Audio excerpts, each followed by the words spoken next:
Welcome back. Balochistan کے حالات کا ایک رخ آپ نے وقفے سے قبل دیکھا، دوسرا رخ دیکھتے ہیں اور اس کے لیے ہم جائیں گے سوئٹزرلینڈ، جہاں جنیوا میں ہمارے ساتھ موجود ہیں ممتاز بلوچ قوم پرست رہنما جناب برہم داغ بگٹی، اور ان کے ساتھ موجود ہیں جناب مہران بلوچ۔ بہت بہت شکریہ برہم داغ صاحب۔ پہلے تو یہ بتائیے گا کہ کچھ امکان باقی ہے کہ پاکستان کے آئین کے تحت، پاکستان کی جغرافیہ میں رہتے ہوئے اور پاکستان کے نام کے تحت بلوچستان کے ان مسائل کا حل ڈھونڈا جائے جس کو کہ آپ لیڈ کرتے ہیں، جن کی آپ بات کرتے ہیں؟ جی بسم اللہ الرحمن الرحیم۔ جی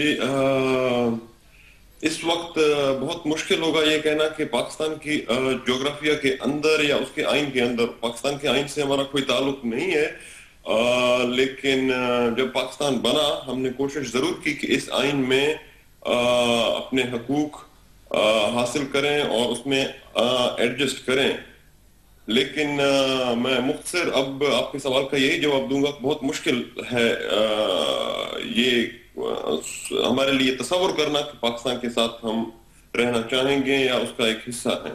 بلوچستان میں بسنے والے تمام قبائل کے، تمام لوگوں کے، تمام جو اقوام وہاں پر رہتی ہیں جو کہ اس وقت بلوچستان کا حصہ ہیں، یہ کیسے مانا جائے کہ آپ سب کے لیے آپ بول رہے ہیں؟ جب آپ بولتے ہیں تو آپ کس کی ترجمانی کر رہے ہیں؟ دیکھیں جی، میں یہ نہیں کہہ سکتا کہ میں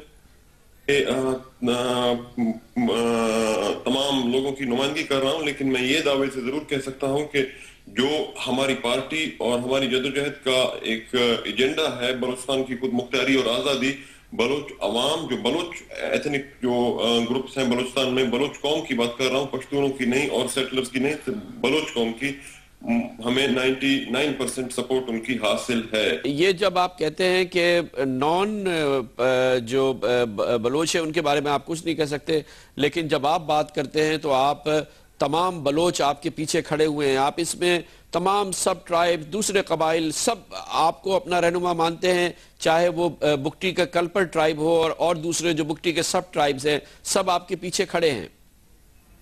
میں دیکھیں جی، آپ تو بھی اس طرح بات کر رہے ہیں، میں یہ کہہ رہا ہوں کہ میں ایک میری پارٹی کا حصہ نہیں ہے، لیکن جو میں آزادی کی بات کرتا ہوں، بلوچستان کی خود مختاری کی بات کرتا ہوں، 99% بلوچ کی سپورٹ ہمیں حاصل ہے۔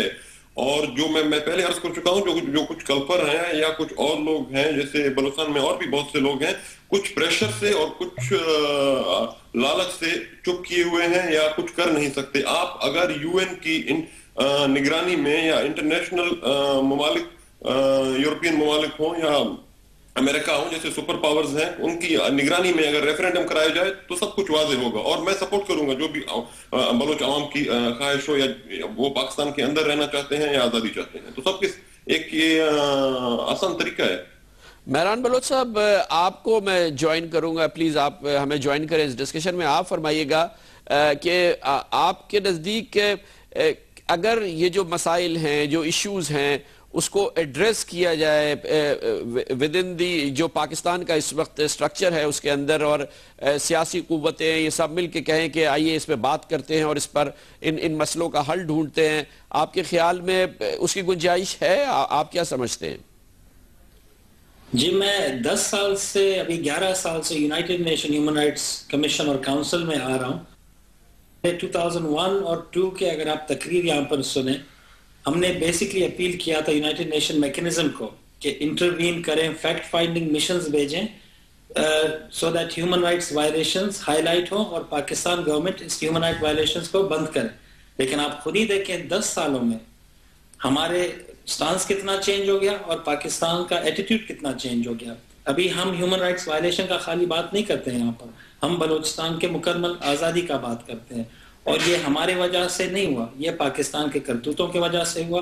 یہ جو اگریسو کیمپین انہوں نے چلایا ہے لاسٹ 10 سالوں میں، وہ تو ہم کو ایلیمنیٹ کرنے کے چکر میں، وہ اکوموڈیٹ کرنے کا بالکل انٹینشن ہی نہیں۔ آپ کو نہیں لگتا کہ اتنی بڑی کاز کے لیے آپ کو، برہم داغ صاحب کو، ہربیار صاحب کو اور دوسرے حضرات کو جو ملک سے باہر ہیں، لندن میں ہیں یا جنیوا میں ہیں، آپ کو بلوچستان میں واپس آنا ہوگا، اپنے لوگوں کے پاس آنا ہوگا، پہاڑوں میں واپس آنا ہوگا، اور اگر یہ جدوجہد ہے تو ان کو تو وہاں سے آپ کو لیڈ کرنا ہوگا، اس کا امکان ہے؟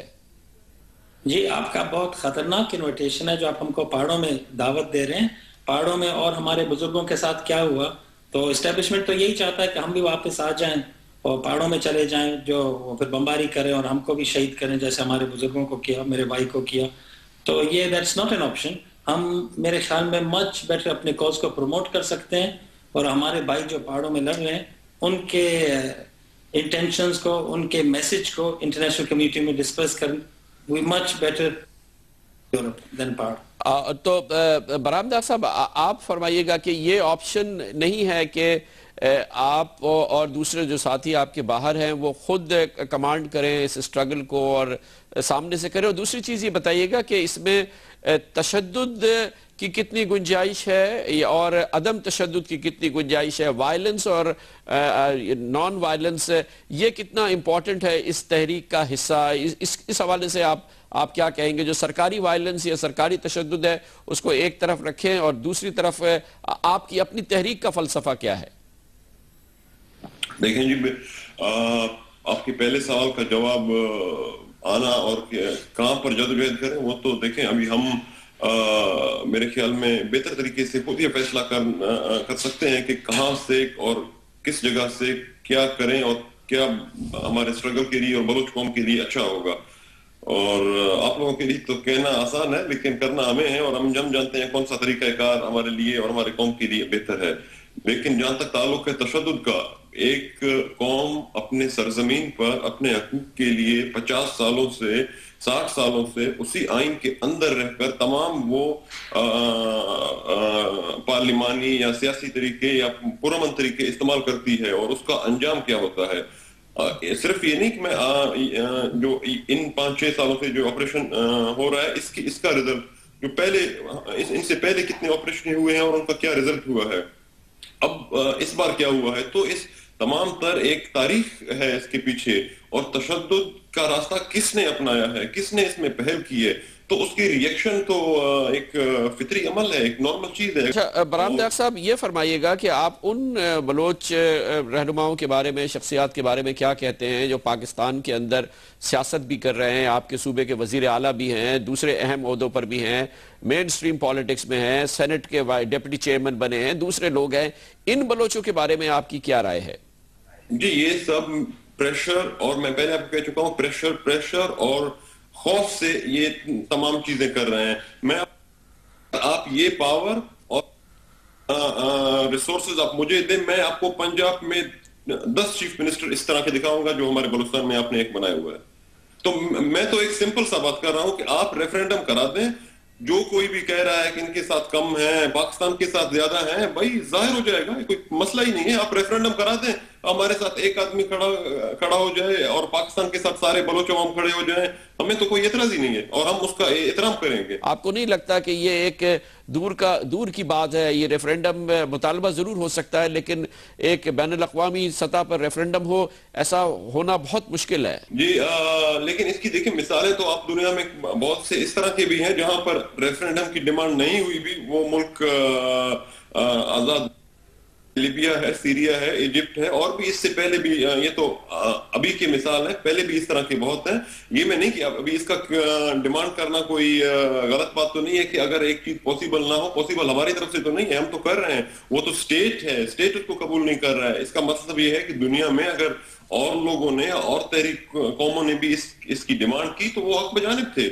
تو ایک اسٹیٹ جب ایک رائٹ ہے, جیسے یہاں پر سوئٹزرلینڈ میں بھی میں نے دیکھا کہ چھوٹی چھوٹی چیزوں پر ہوتا ہے, تو ہونا اس کا کوئی انوکھی یا کوئی نئی بات تو نہیں ہے. ہاں وہ ایک الگ بات ہے کہ جہاں پر ایک ایسا ملک ہو جہاں پر لوگوں کو غلام رکھا گیا ہو, تو اس میں تو امپاسبل ہے کہ وہ ریفرینڈم کرائیں, کیونکہ وہ تو ظاہر ہوگا ان کے کرتوت اور تمام ان کی جو بربریت ہے. بہت بہت شکریہ جناب برہم ڈار بگٹی. جناب مہران خان بلوچ ہمارے ساتھ تھے جنیوا سوئٹزرلینڈ سے. یہ بلوچستان کے حالات کا دوسرا رخ ہے. ایک رخ آپ کو جنرل پرویز مشرف نے دکھایا. میری کوشش یہ تھی کہ اس کے ذریعے آپ اپنا خود نتیجہ اخذ کریں, پاکستانی بلوچستان کی صورتحال کہاں ہے, کہاں ہم کھڑے ہیں اور ہم کہاں جا رہے ہیں, اور اس کا حل کیا ہے. دو رخ آپ نے دیکھے اور آپ نتیجہ خود اخذ کر لیں. اس کے ساتھ ہی ہمارے آج کے پروگرام کا اختتام ہوتا ہے. کامران خان کو اجازت. اللہ حافظ و ناصر.